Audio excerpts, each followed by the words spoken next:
অবাক হচ্ছেন এটা ভেবে। অনেকেই বলছেন যে তারা যেটা ভেবেছিলেন সেটাই হয়েছে এবং এটা হয় দরকার ছিল। আবার একটা অংশের মানুষ মনে করছেন যে আর যাই হোক, এমনটা হওয়া উচিত ছিল না। এই দুপক্ষেই যারা আছেন সবটাই তৃণমূল কংগ্রেসের কর্মী এবং সমর্থক। তাদের মধ্যে যে তিনটে কেন্দ্রের কথা এই মুহূর্তে উঠছে, তাদের মধ্যে একটা হলো উলুবেড়িয়া উত্তর। উলুবেড়িয়া উত্তর বিধানসভা কেন্দ্র থেকে জিতে এসেছেন নির্মল মাঝি, ডাক্তার নীলমল কুমার মাঝি। তিনি এবারে হাওড়া থেকে টিকিট পেলেন না। অনেকেই মনে করেছিলেন যে এবার নির্মল মাঝির টিকিট পাওয়ার কোনো সম্ভাবনাই নেই। আবার নির্মল মাঝির যারা কাছের তৃণমূল কংগ্রেসের কর্মী সমর্থক, তারা আবার মনে করেছিলেন যে আর যাই হোক না কেন, তৃণমূল কংগ্রেস কোনোভাবেই নির্মল মাঝিকে উলুবেড়িয়া উত্তর থেকে বঞ্চিত করবেন না। কিন্তু সর্বশেষ তৃণমূল কংগ্রেসের প্রার্থী তালিকা ঘোষণা হওয়ার পরে যে ছবিটা দেখা গেল, এটা অনেকটা অবাক করার মতো ছবি। যে সেই উলুবেড়িয়া উত্তর থেকে নির্মল মাঝির নাম তৃণমূল কংগ্রেসের প্রার্থী তালিকায় নেই, একেবারে নেই।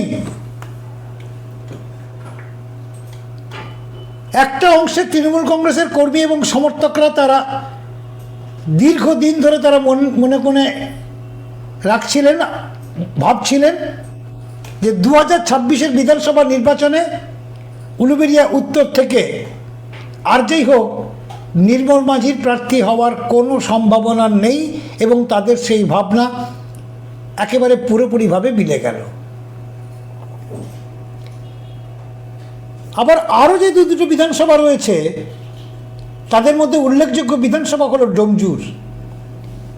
একটা সময় রাজীব ব্যানার্জি ডোমজুর বিধানসভা কেন্দ্র থেকে তৃণমূল কংগ্রেসের টিকিটে জিতে জয়ী হয়ে মন্ত্রী হন। পরে তিনি বিজেপিতে যোগদান করেন। শোনা গিয়েছিল যে তৃণমূল কংগ্রেসে ফিরে আসার পরে রাজীব ব্যানার্জির কোথাও একটা সূক্ষ্ম সম্ভাবনার জায়গা তৈরি হয়েছে ডোমজুরকে ঘিরে, এবং রাজীব বন্দ্যোপাধ্যায় ডোমজুরের আবারও টিকিট পেতে পারেন। কিন্তু তখন অনেকেই বলেছিলেন যে আর যাই হোক, কল্যাণ ঘোষ থাকাকালীন অবস্থায় রাজীব ব্যানার্জির ডোমজুরের টিকিট পাওয়া আর পশ্চিম দিকে সূর্য ওঠা দুটোই সমান হয়ে যাবে। কিন্তু এ কি হলো? না রাজীব না কল্যাণ। ডোমজুরে রাজীবও নেই, ডোমজুরে কল্যাণও নেই, দুজনেই বাদ। রাজীব বন্দ্যোপাধ্যায় তৃণমূল কংগ্রেসে থাকাকালীন সময়ে তিনি তার যথেষ্ট প্রভাব তার ছিল। পরবর্তীকালে তিনি 2021-এর বিধানসভা নির্বাচনের প্রাক্কালে তিনি বিজেপিতে যোগ দিয়ে সেই ডোমজুর কেন্দ্র থেকেই দাঁড়ান, এবং কল্যাণ ঘোষের কাছে তিনি হেরেও যান। তারপরে গঙ্গা দিয়ে অনেক জল বয়ে গিয়েছে। রাজীব বন্দ্যোপাধ্যায় আবার বিজেপির সংসার ছেড়ে আবার তৃণমূল কংগ্রেসের সংসারে গিয়ে যোগদান করেছেন। অনেকেই আশা করেছিলেন যে ত্রিপুরা ঘুরে রাজীব বন্দ্যোপাধ্যায় আবার বোধহয় ডোমজুর কেন্দ্রে আবার তিনি প্রার্থী হবেন তৃণমূল কংগ্রেসের 2026-এর বিধানসভা নির্বাচনে।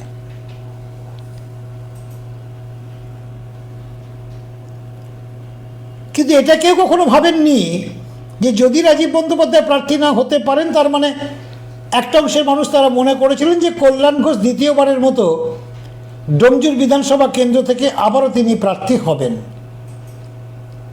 কিন্তু যে প্রার্থী তালিকা প্রকাশ করা হয়েছে সেখানে কল্যাণ ঘোষেরও নাম নেই। যার নাম রয়েছে তিনি তাপস মাইতি। এই তাপস মাইতি একটা সময় তৃণমূল কংগ্রেসের রাজীব বন্দ্যোপাধ্যায়ের অত্যন্ত ঘনিষ্ঠ ছিলেন। পরবর্তীকালে তিনি কল্যাণ ঘোষের ঘনিষ্ঠ হন। শুধু তাই নয়, তিনি জেলা পরিষদে পূর্ত কর্মাধ্যক্ষের তিনি দায়িত্ব পালন করেন। তো সেই হেন তাপস টিকিট পাবেন এমনটা কেউ আশাই করেননি। এরকম একটা নাম আলোচনাতেও ঠিক সেইভাবে আসেনি। যদি এখন প্রার্থী তালিকা ঘোষণা হয়ে যাওয়ার পরে ডোমজুরের অনেক তৃণমূল কংগ্রেসের কর্মী সমর্থক তারা বলছেন, মানে তাপস ঘনিষ্ঠ যারা রয়েছেন, যাদের কোনা, জগদীশপুর, সলভ এসব এলাকায় যারা তৃণমূল কংগ্রেসের কর্মী সমর্থক রয়েছেন, তারা বলছেন যে এমনটাই তো হওয়ার ছিল, এমনটাই তো হওয়ার ছিল। এবারে কল্যাণ ঘোষের অত্যন্ত ঘনিষ্ঠ হয়ে গিয়েছিলেন এই তাপস মাইতি, যদিও একটা সময় তার সঙ্গে একটা বিরোধ ছিল, বিবাদ ছিল, পরবর্তীকালে সে বিবাদ অনেক দূরে সরে গিয়েছিল। আবার সেই বন্ধুত্বের খাতিরেই, আবার রাজনৈতিক সৌজন্যতার খাতিরেই, রাজনৈতিকভাবে এক প্ল্যাটফর্মে থাকার তাগিদেই আবার সেই তাপস মাইতি হাওড়া জেলা পরিষদের পূর্ত কর্মাধ্যক্ষের মতো জায়গায় তিনি কর্মাধ্যক্ষর যে দায়িত্ব সেটাও তিনি পালন করেছেন। এটা একটা একেবারে নতুন মুখ এবং তৃণমূল কংগ্রেসের ভাবনাটা একটু নতুন রকমের। এবার যে বিধানসভাটার কথা বলবো, যে বিধানসভা কেন্দ্রে 2021-এ আমরা দেখেছি যে সেখানে প্রার্থী বদল হয়, এটা একটা রীতি রয়েছে, যে কারণে জগৎবল্লভপুরের 2021-এ যিনি প্রার্থী হয়েছিলেন তিনি তখন ছিলেন হাওড়া জেলা পরিষদের পূর্ত দপ্তরের কর্মাধ্যক্ষ সীতানাথ ঘোষ। সেই সীতানাথ ঘোষ হাওড়া জেলা পরিষদের পূর্ত কর্মাধ্যক্ষ থেকে তিনি একেবারে সরাসরি গিয়ে তৃণমূল কংগ্রেসের টিকিটে জগৎবল্লভপুর থেকে জয়ী হয়ে তিনি তৃণমূল কংগ্রেসের টিকিটে জয়ী হয়ে তিনি বিধায়ক। 5 বছর বিধায়ক থাকাকালীন সময়ে একেবারে শেষের একটা বছর স্থানীয়ভাবে আমরা যে খবরটা পাচ্ছিলাম যে 2026-এর বিধানসভা নির্বাচনে সীতানাথ ঘোষের টিকিট পাওয়ার সম্ভাবনা অত্যন্ত ক্ষীণ। কারণ গত 15 বছর ধরে জগৎবল্লভপুর বিধানসভা কেন্দ্রটিতে যিনি একেবারে চরকি নাচনের মতো ঘুরেছেন, তার ডাকনাম ট্রিঙ্কাই। আর এই নামটাতে তিনি ভীষণ রকমভাবে পরিচিত। 2021-এর বিধানসভা নির্বাচনে যখন প্রচার একেবারে মধ্য গগনে, তখন এই সীতানাথ ঘোষের সঙ্গে তাকে অনেক বড় বড় মিছিলে যোগদান করতেও দেখা গিয়েছে। আমরাও তার সাক্ষী আছি। সেই হেন সুবীর চ্যাটার্জি, যার ডাকনাম ট্রিঙ্কাই, তিনি এবার জগৎবল্লভপুর কেন্দ্র থেকে তৃণমূল কংগ্রেসের টিকিট পেয়েছেন। তো জগৎবল্লভপুরে এবারে চাপটাও অনেক থাকবে। একদিকে যেরকম বিজেপির বারবারন্ত হয়েছে, অন্যদিকে একটা অংশ, সংখ্যালঘুদের একটা অংশ 2021-এর বিধানসভা নির্বাচনে আইএসএফের সঙ্গে সংযুক্ত হয়ে যাওয়ার কারণে সংখ্যালঘুদের বেশ কিছুটা ভোট সেটা কেটে বেরিয়ে গিয়েছে। এবারেও সেই যে সমীকরণ, সেই সমীকরণ এবছরও থাকবে, যদি এখনও বিজেপি এবং সিপিএমের যে তালিকা সেটা এখনও পূর্ণ তালিকা প্রকাশ হয়নি। শেষ পর্যন্ত জগৎবল্লভপুর কেন্দ্র থেকে সুবীর চ্যাটার্জি তিনি যে প্রতিদ্বন্দ্বিতা করবেন তার ফলাফল জানার জন্য আমাদের কিছুদিন অপেক্ষা করতে হবে। আর যে কেন্দ্রগুলোতে আমরা দেখছি তার মধ্যে উল্লেখযোগ্য আরও একটা কেন্দ্র রয়েছে শিবপুর, যে কেন্দ্র নিয়ে আলোচনা আপনাদের আগেই করেছি, এবং যিনি এখানকার বিধায়ক ছিলেন সেই মনোজ তেওয়ারি সম্পর্কে এলাকার একটা বড় অংশের মানুষের ভীষণ রকমের অভিযোগ ছিল। কোথাও গিয়ে তার বিধানসভার এলাকার মধ্যে যা যা ঘটনা ঘটেছে হাওড়ার মানুষ সেগুলোকে চাক্ষুষ করেছেন, তারা দেখেছেন। হাওড়া জেলা তৃণমূল কংগ্রেসের যারা নেতৃত্ব স্থানীয় ব্যক্তি রয়েছেন অনেকেই তার বিরুদ্ধে ক্ষুব্ধ ছিলেন, যদিও প্রকাশ্যে তার বিরুদ্ধে কেউ কথা বলার সাহস পাননি।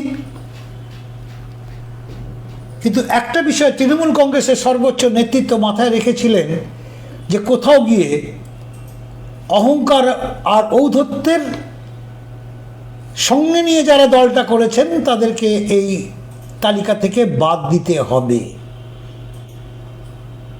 অহংকার আর ঔদ্ধত্যের সঙ্গে যারা গত 5 বছর ধরে দলটা চালিয়েছেন তাদেরকে আর টিকিট দেওয়া যাবে না, মানে সেই কেন্দ্রে টিকিট দেওয়া যাবে না। অন্য কোথাও গিয়ে যদি আবার তিনি তার যে নীতি আদর্শ, তার যে চলার পথ, সেটা যদি তিনি আবার মসৃণ করতে পারেন, অবশ্যই দল তার সম্পর্কে ভাববে বা তৃণমূল কংগ্রেস ভাববে। এখন ডোমজুর এবং একই সঙ্গে জগৎবল্লভপুরের ক্ষেত্রে এবং উলুবেড়িয়া উত্তরের ক্ষেত্রেও স্থানীয় মানুষ ক্ষুব্ধ ছিলেন কিনা, দলের একাংশের ক্ষুব্ধ ছিলেন কিনা, এই সম্পর্কে আমাদের কাছে কোনো নির্দিষ্ট তথ্য নেই। কিন্তু একটা অংশের মানুষ তারা চাইছিলেন উত্তর উলুবেড়িয়া উত্তরের ক্ষেত্রে যে নির্মল মাঝির এবছরের আর টিকিট পাওয়ার কোনো সম্ভাবনা নেই, এবং তাদের যে ভাবনা, সেই ভাবনাই কিন্তু শেষ পর্যন্ত ঠিক হয়েছে। এবং ডোমজুর এবং জগৎবল্লভপুরের ক্ষেত্রে দল মানে তৃণমূল কংগ্রেস কৃষির ভিত্তিতে এই দুজনকে সরিয়ে দিয়েছেন, সেটা তৃণমূল কংগ্রেসই বলতে পারবে। কোথাও গিয়ে নতুন মুখ, আরও কাজ, মানুষের সঙ্গে সারা দিন থেকে কাজ করার ক্ষেত্রে কোথাও সমস্যা, বা দলের কর্মীদের সঙ্গে কোনো সমস্যা, সেটা তৃণমূল কংগ্রেসের অন্দরের ব্যাপার। এবং যে কারণে হাওড়ার এই 4টে আসনের প্রার্থী বদল, এটা একটা উল্লেখযোগ্য বিষয়। আমরা বারবারই ফিরে আসবো হাওড়া জেলার যে বিধানসভাগুলো রয়েছে, চেষ্টা করবো যে খুঁটিনাটি যে বিষয়গুলো রয়েছে সেগুলো সম্পর্কে আপনাদের কাছে তুলে ধরতে। এখন এ পর্যন্তই। আপনারা প্রত্যেকে ভালো থাকুন, সুস্থ থাকুন।